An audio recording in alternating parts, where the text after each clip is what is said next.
Hola, queridísimos amigos. Voy a contar un secreto. Mi tema favorito es el noble arte de la alquimia, muy tradicional en mi tierra, del que solo soy un humilde estudiante. Vengo de un linaje de herreros y alquimistas, como dijo Mircea Eliade, y mi escudo familiar está decorado con calderos. El caldero es un símbolo del útero de la madre naturaleza, y es una herramienta mágica que combina influencias de los antiguos elementos del aire, el agua, el fuego y la tierra. El caldero es un símbolo de rica hombría y grandeza del reino en la iconografía heráldica, y es protagonista en blasones, escudos gremiales de apellidos y de localidades de toda Europa. Mircea Eliade habla de un caldero milagroso del gigante Ymir para preparar la ambrosía. Artículo de opinión. Finis gloriae mundi. Es el fin de la ignorancia del mundo. Es un cuadro de Juan Valdés en Sevilla. Es el título del último libro de Fulcanelli. Revela algunos secretos de la vía breve. Viajó a Sevilla, Barcelona y País Vasco. ¿Consiguió la inmortalidad Fulcanelli? Guillermo del Toro le hizo una película. La alquimia entró en Europa por España, a través de los árabes. Documentales sobre el enigma de Fulcanelli. En la descripción del vídeo aparecen los enlaces a 3 documentales de YouTube sobre este tema. Vanidad de vanidades, todo es vanidad. Todas las cosas son perecederas. Buda. Solo pagamos por aquello que nos esclaviza.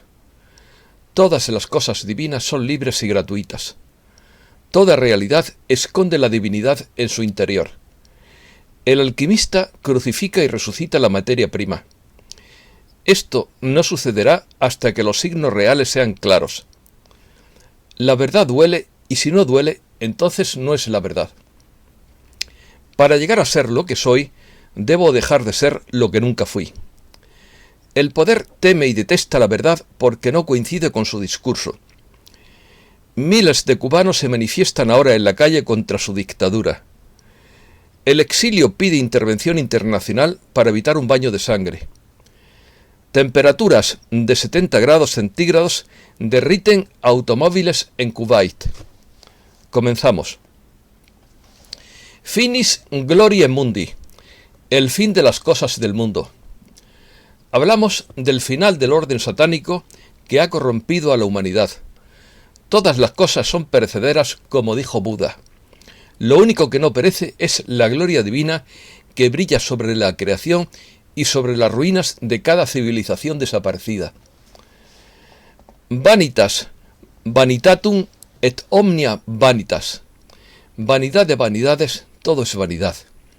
Es una frase del Eclesiastés que intenta transmitir la inutilidad de los placeres mundanos. El fin de la gloria del mundo es también el final de la ignorancia y del oscurantismo sobre la alquimia y las obras divinas que se han ensañado desde hace tiempo contra la humanidad, según el blog del alquimista Stefane. Todo procede del uno.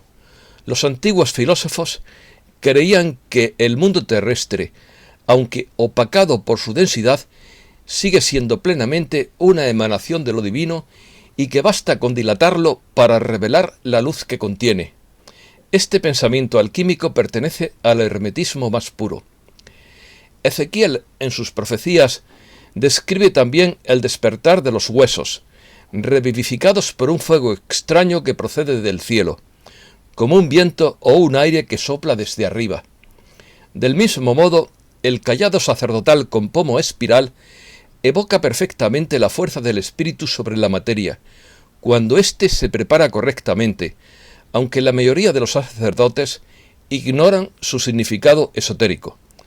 Además, la espiral prefigura también el gesto circular indispensable o juego de manos realizado por el alquimista sobre su materia prima, que primero la crucifica y luego la resucita, porque todas las religiones tienen símbolos escondidos de la alquimia.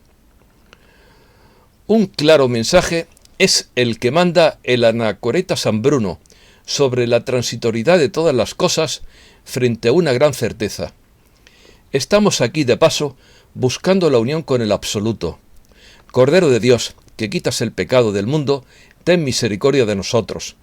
Otra alegoría que me conmueve.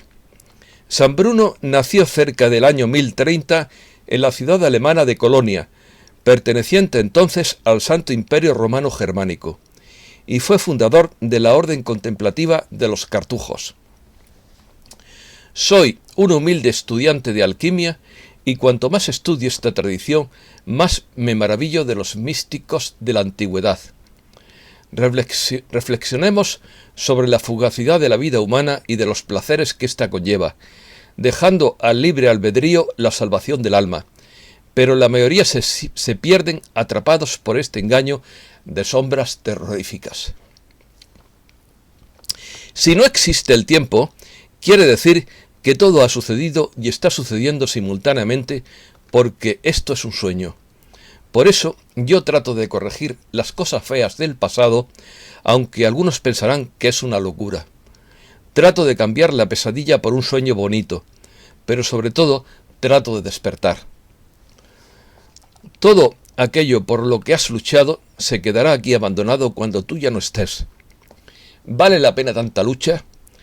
Quizás serías más feliz paseando por un bosque a media tarde, viendo jugar a los niños en el parque, contemplando las estrellas a medianoche. Todo lo divino es libre, solo pagamos por aquello que nos esclaviza. La verdad, siendo amarga, duele, y si no duele, entonces no es la verdad. A través del espejo pudo contemplar sus propios sueños destrozados. El deseo es una máquina voraz que se alimenta de sueños. Toda la realidad, aún la más dolorosa, debería ser amada porque esconde a la divinidad en su interior. Soledad y destino, llanto y sonrisas, olas rompientes contra el rostro.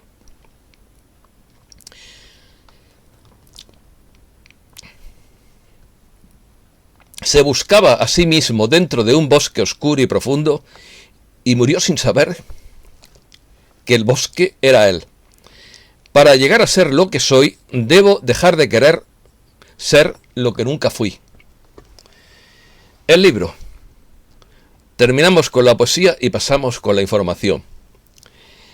En 1999, Jacques Darès sacó a la luz un manuscrito firmado por Fulcanelli titulado Finis Glorie Mundi, lo que causó un gran revuelo entre los alquimistas franceses.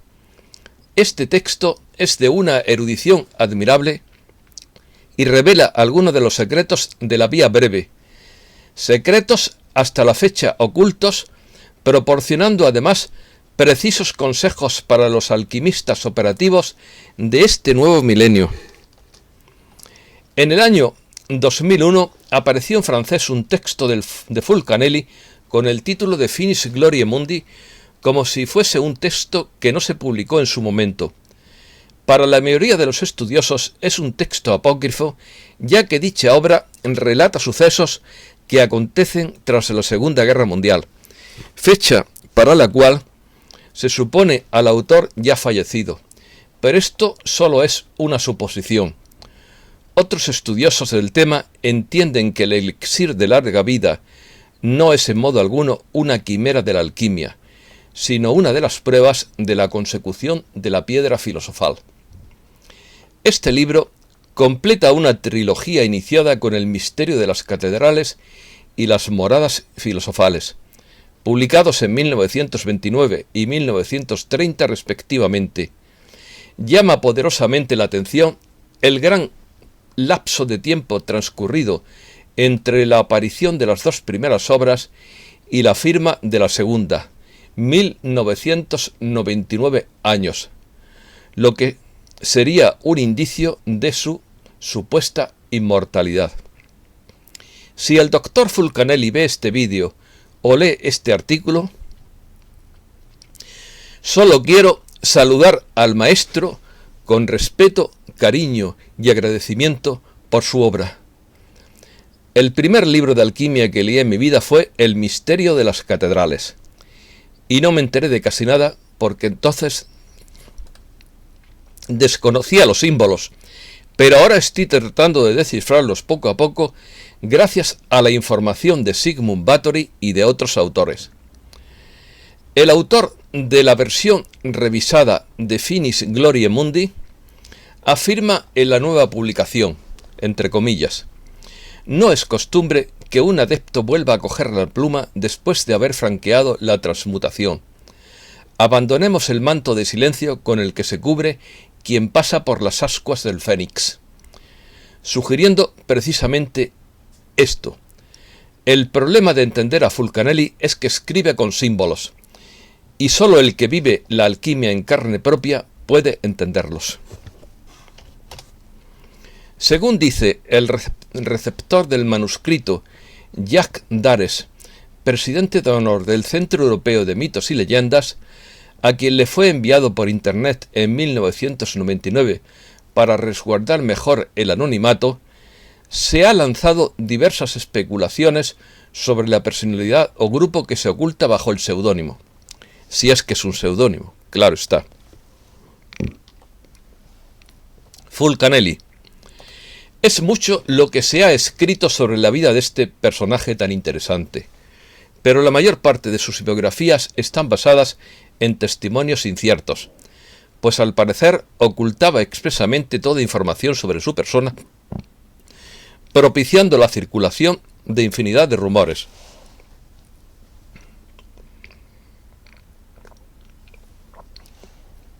En el mediometraje El enigma de Fulcanelli de 2013, Kaiser, un investigador, es contratado para encontrar a Carlos Flamel, escritor desaparecido en extrañas circunstancias poco antes de entregar a su editor su última novela sobre el maestro alquimista Fulcanelli. Dense cuenta del parecido entre Carlos Flamel y Nicolás Flamel.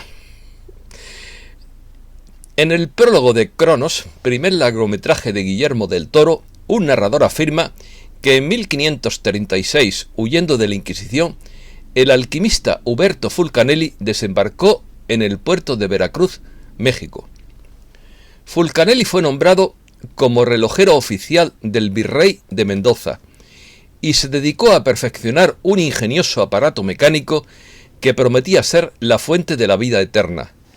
El misterioso alquimista aparece moribundo 400 años más tarde, víctima del derrumbe de la bóveda de un edificio, y el artefacto desaparece hasta que es encontrado en 1997 por el anticuario Juan Gris, personaje protagonista de la película. Dense cuenta de que es una ficción, no quiere decir que esto responda a hechos reales, no históricos. Viajes. Fulcanelli se movió hasta los años 20 del siglo pasado por Francia y ocasionalmente por España, País Vasco, Sevilla y Barcelona. Para algunos era un personaje de vasta erudición, con importantes contactos y relaciones con círculos secretos e influyentes. Recordemos que el noble arte de la alquimia entró en Europa a través de España, traída por los árabes desde el Oriente.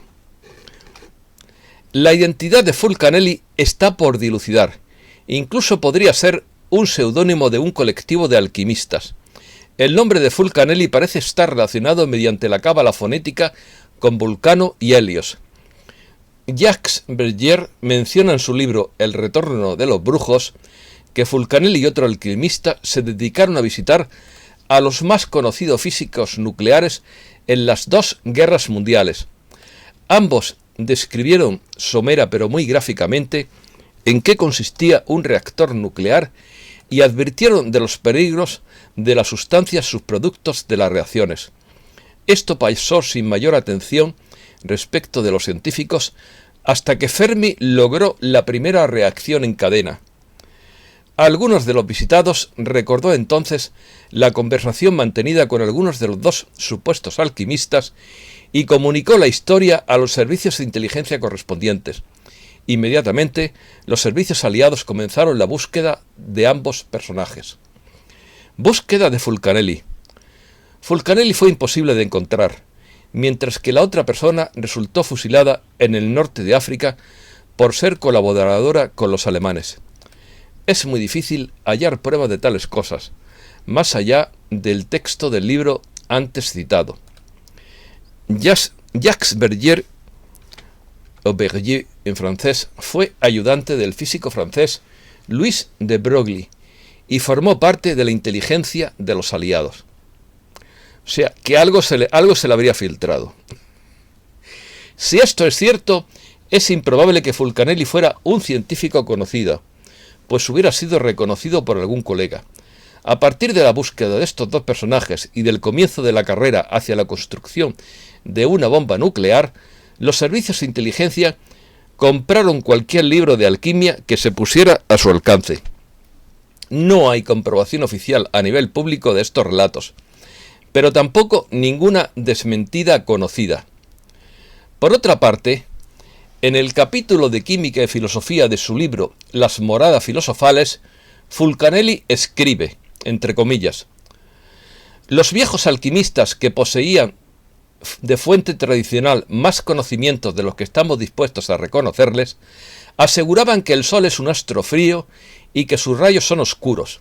Nada puede parecer más paradójico ni más contrario a la apariencia, y sin embargo nada es más verdadero.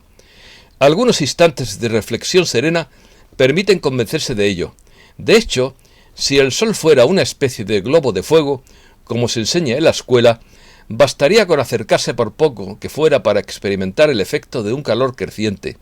Y lo que sucede es justo lo contrario, pues las altas montañas permanecen coronadas de nieve pese a los ardores del verano.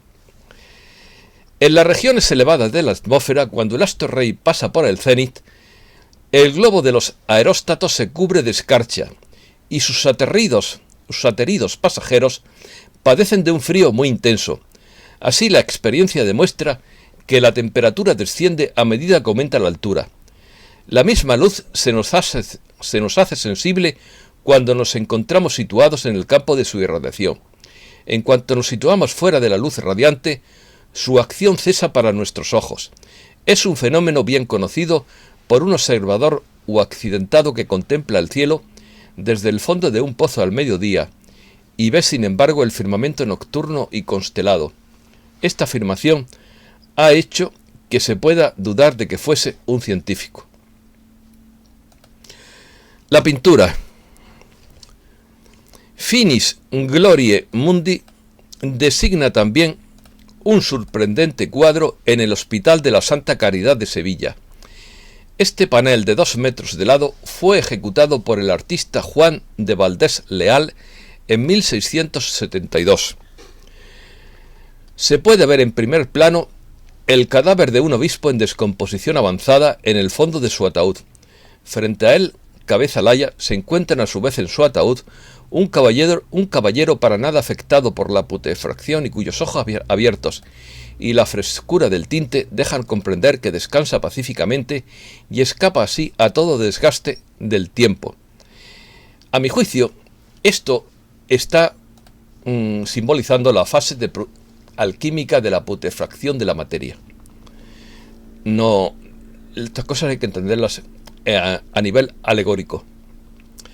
En segundo plano, una mano que lleva la marca de la crucifixión, pero curiosamente femenina, sale de los nubarrones llevando el mástil de una balanza en la que cada una de las bandejas está subrayada de las inscripciones ni más ni menos. A la izquierda, a la entrada de la cripta, se sitúa una lechuza en postura hierática, símbolo de la sabiduría, pareciendo juzgar gravemente la situación. Tengo que decir sobre el búho o la lechuza que no es un símbolo ni negativo ni positivo. Depende de cómo se emplee, como todo. Lo pueden emplear los oscuritos, pero también lo pueden emplear los luminosos, como todos los símbolos. En segundo plano se divisan esqueletos, osamentas dispersas que participan del carácter bastante macabro de la escena titulada Finis Gloriae Mundi, así como le indica la filacteria agregada al primer ataúd, tan inquietantemente, pues parece que la iglesia esté aquí destruida para siempre, con el único provecho del despertar iniciático simbolizado por el caballero que simula la muerte. Fulcanelli realiza este libro con contenido diferente al que no fue publicado. La interpretación alquímica del cuadro en conexión con los sucesos que han acontecido tras la Segunda Guerra Mundial, advirtiendo del enorme peligro de la carrera nuclear y de sus residuos por saltarse los límites, cuidados y reglas filosóficas mantenidas en secreto por los alquimistas desde antiguo. Juan de Valdés. Finis Gloriae Mundi es una pintura acompañante de otra realizada por Juan de Valdés Real Inictu Occulti. Ambas fueron pedidas por Miguel de Mañara para colocarse debajo del coro de la iglesia del Hospital de la Caridad en Sevilla. Sus dimensiones son 220 por 216 centímetros, terminando en arco de medio punto en la parte superior. En conjunto toman el nombre de los jeroglíficos de las postrimerías o las postrimerías de la vida. La obra está hecha en óleo sobre tela y su realización data de entre 1670 y 1672. Juan de Valdés Leal, y esta obra fue enviada a Alemania para su restauración, puesto que estaba muy deteriorada. Juan de Valdés Leal nace en Sevilla del 1622 al 1690. Es en 1667 cuando ingresa en la Hermandad de la Caridad de Sevilla, cuyo fundador había sido Miguel de Mañara. Este personaje permanecerá en contacto con el artista en un futuro. Valdés Leal trabajó en Sevilla a pesar de las constantes crisis que se enfrentaron en dicha ciudad los años que vivió. Su trabajo procedía principalmente de iglesias y órdenes monásticas que hacían encargos de cuadros religiosos para sus espacios. De aquí y de su trato con Miguel de Mañara provendían sus obras más conocidas, que fueron realizadas para la iglesia de la Santa Caridad de Sevilla, como ya hemos dicho. Las obras en la iglesia de la Caridad son tres. La primera es el lienzo que se encuentra en la parte alta del templo, en el coro, titulada La Exaltación de la Cruz. Esta obra se enfrenta al retablo de la iglesia, manteniendo un mismo discurso iconográfico. Luego le siguen las dos postrimerías encargadas por Mañara para poner en claro la fugacidad de los bienes materiales, retomando las vanitas populares en este periodo. Vanidades. Juan de Valdés, con su estilo de claroscuros, refuerza el estilo tenebrista y mantiene la fuerza del mensaje que Mañara quería transmitir en estas obras de arte. Vida contemplativa. Inictu Occulti es la obra pintada del artista Juan de Valdés Leal. Fue un encargo de la Hermandad de la Caridad de Sevilla para la iglesia del Hospital. El encargo consistió en dos obras, Inictu Occulti y Finis Gloriae Mundi. En su obra representa el tema de la vanidad. Plasma los placeres terrenales como una vanidad. Con los elementos que utiliza hace un recordatorio de la inevitabilidad de la muerte, sin importar el poder, la belleza o las posesiones terrenales.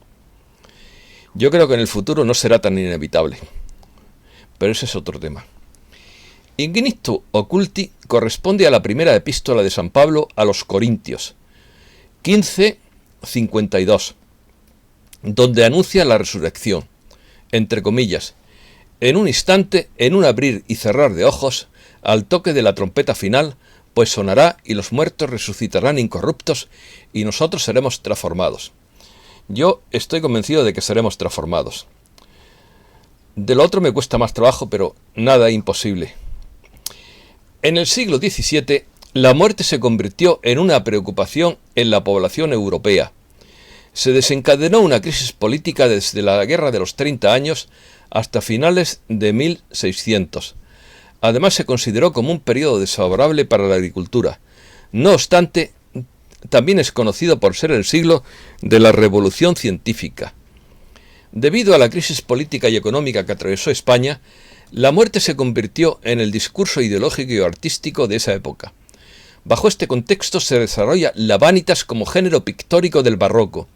Se conoce el origen etimológico de la palabra vanitas por las palabras de Salomón en el texto Eclesiastés. Vanidad de vanidades, todo es vanidad.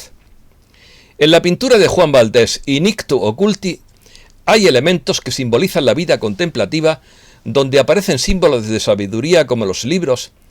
Las armaduras, espadas y joyas forman parte de los símbolos de la vida práctica y hacen referencia a la inutilidad de estos objetos frente a la muerte. Destacan símbolos de mortalidad, la vela que es apagada por la mano del esqueleto y que hace alusión al paso del tiempo. Esto es el tema principal. Y ahora pasamos a las noticias del reseteo. Carrera de ratas. Puff dijo: cada vez que escuchamos el frenesí de inteligencia, el reajuste de las divisas está sucediendo, comenzamos a tomar impulso, pero debemos tener cuidado de que no solo es el espejismo de mucha gente sedienta, o de que solo es el espejismo de mucha gente sedienta. Por regla general recibo información y una semana después la veo propagada por todo el mundo de inteligencia, solo que la información ha sido ampliada y elaborada hasta el extremo. Lo que era una actualización de una frase se convierte en páginas de diálogo que circulan por las redes sociales. Esto no sucederá hasta que los signos reales sean claros de que se puede asegurar la entrega, que las personas obtendrán lo que deben obtener y que se hagan esfuerzos para que las entregas sean eficaces. Estas son las tuercas y los tornillos de todo esto. La inteligencia y las comunidades militares se han unido para arreglar esta situación, pero también tendrá que ponerse en pie la gente y diga su pedazo también, diga su parte. Las libertades siempre se ganan difícilmente. La mayoría con guerras. Bien, ya estamos en guerra. La guerra por la supervivencia de la especie humana. ¿Qué estás haciendo al respecto? ¿Viendo la televisión? Vamos a estar trabajando para reconstruir el daño hecho a las personas y a sus comunidades, y proyectos de infraestructura global que salvarán a la especie humana y a este planeta. Nuestra elección en este empuje: no llevamos armas. Cuando llegue este evento no pasará desapercibido ni se esconderá detrás de alguna cortina secreta. Será evidente para que todos lo vean. Tal vez no se haga público el detalle de cada transacción individual, pero la imagen más amplia será pública. Cuando digo público me refiero a público, no solo a la información que circula en los blogs de inteligencia que no tienen responsabilidad por sus comentarios. La conclusión es que no renuncies a tu trabajo diario todavía. Cuando sucedan las cosas no habrá ninguna zona gris. Todo el mundo cantará la misma canción de la misma partitura. No habrá tantas variaciones de la misma información y todas las preguntas que no fueron respondidas no marcarán la diferencia. En otras palabras, llegamos a nuestro destino. ¿Importa entonces cómo llegamos allí? Efesios 5, 11, 13, entre comillas. Y no participéis en las obras infructuosas de las tinieblas, sino más bien repréndelas, porque es vergonzoso aún hablar de las cosas que ellos hacen en secreto, pero todo lo que se reprende se manifiesta por la luz, porque todo lo que se manifiesta es luz. Cambiamos de tercio. Protestas en Cuba. Una inédita ola de protestas recorre Cuba al grito de libertad. Miles de cubanos salieron a la calle este domingo en varias poblaciones de la isla para protestar contra el gobierno al grito de libertad. En una jornada inédita, perdonen mi torpeza, que se saltó con cientos de detenidos y enfrentamientos después de que el presidente Miguel Díaz-Canel conminara a sus partidarios a salir a enfrentarse a los manifestantes. Unas imágenes de cientos de personas marchando en medio de gritos de abajo la dictadura y patria y vida por las calles del pueblo de San Antonio de los Baños en Artemisa Oeste. Prendieron la marcha, prendieron la mecha, quiero decir, no la marcha, en las redes sociales y dieron inicio a llamamientos a protestar en toda Cuba. Recen por el destino de Cuba, queridos amigos, que no se derrame sangre. Miles de cubanos se manifiestan contra su dictadura.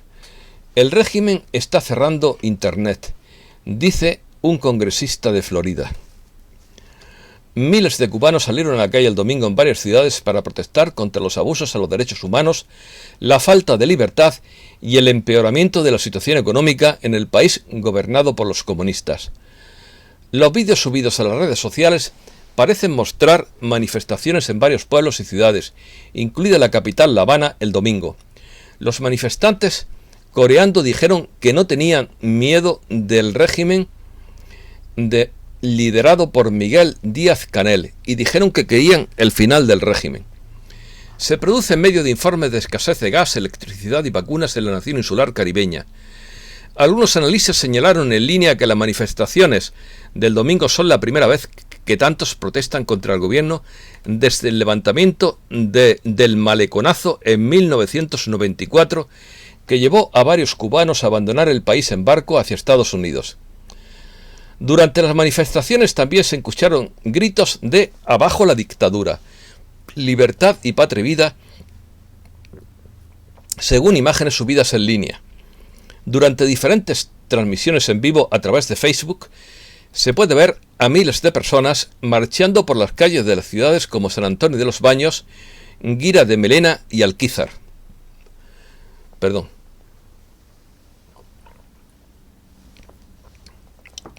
El exilio pide intervención internacional para evitar un baño de sangre. El exilio cubano respaldó este domingo las protestas que tienen lugar en varias ciudades y pueblos de Cuba y pidió al gobierno estadounidense que encabece una intervención internacional para evitar que los manifestantes sean víctimas de un baño de sangre. Entre comillas, llegó el día en que se levantó el pueblo de Cuba, dijo Orlando Gutiérrez de la Asamblea de Resistencia Cubana, una plataforma de organizaciones opositoras de dentro y fuera de la isla. El dirigente en el exilio en Miami, que preside el Directorio Democrático Cubano, subrayó que según sus informaciones hay protestas en más de 15 ciudades y pueblos de Cuba. Que no corra la sangre, por favor. Que se resuelva todo pacíficamente. Borrell pide al gobierno cubano permitir y escuchar a los manifestantes. El alto representante de la Unión Europea para la Política Exterior, Josep Borrell, instó este lunes a las autoridades de Cuba a permitir las manifestaciones pacíficas de protesta y a escuchar a sus participantes. Entre comillas, quiero pedir al gobierno que permita estas manifestaciones pacíficas y escuche las manifestaciones de descontento de los manifestantes, señaló Borrell en una rueda de prensa tras un Consejo de Ministros de Exteriores de la Unión Europea. Otras noticias. El Tesoro español prevé captar esta semana entre 6.000 y 8.000 millones en deuda.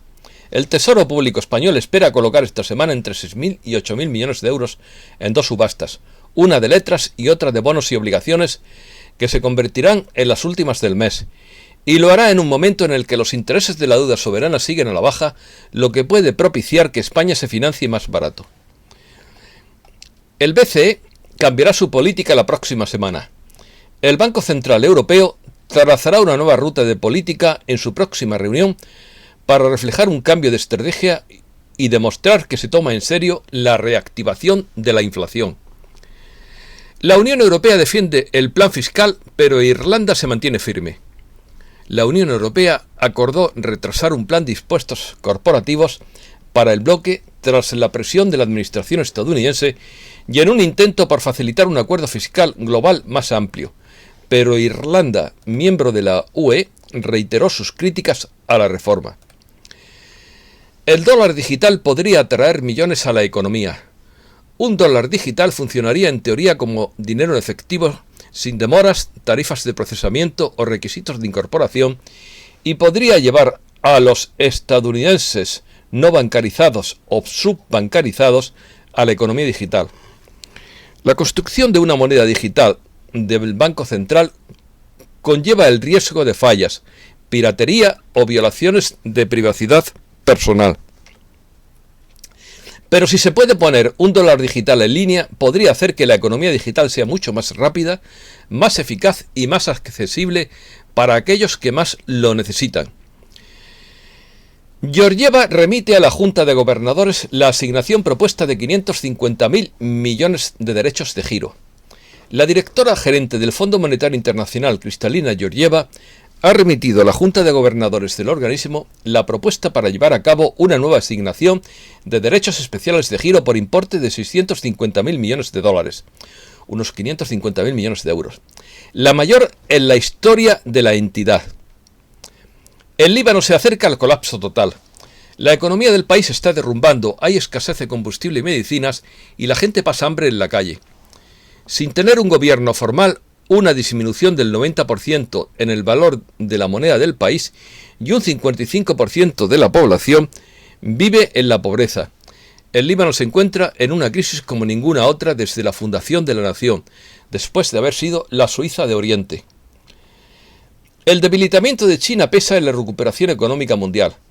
La sorprendente decisión del Banco Popular de China de recortar el coeficiente de reservas obligatoria del sistema bancario es una señal de que se avecina un potencial parón para la segunda mayor economía del planeta. Cae el comercio con criptomonedas un 40%. Los volúmenes de negociación en las principales bolsas de criptomonedas cayeron más del 40% en junio, según mostró una investigación el lunes, con una represión regulatoria en China y una menor volatilidad entre los factores que deprimen la actividad. Sucursal del infierno en la Tierra. Temperaturas de 70 grados centígrados derriten autos en Kuwait. El Emirato Árabe de Kuwait ha vivido el verano más caluroso de los últimos 70 años, convirtiéndolo en uno de los lugares más calurosos del mundo. Y no es para menos, ya que la temperatura del aire ha ascendido hasta más de 70 grados en el sol y 54 grados en la sombra. De hecho, el calor ha sido tan intenso en los últimos días que los faros y otras partes plásticas de los autos empezaron a derretirse. Normalmente, la temperatura en esta región no debería superar los 46 grados en esta época del año. En Kuwait se pueden freír huevos sobre las piedras al sol. Muchísimas gracias, queridísimos amigos, y espero que les haya gustado este tema.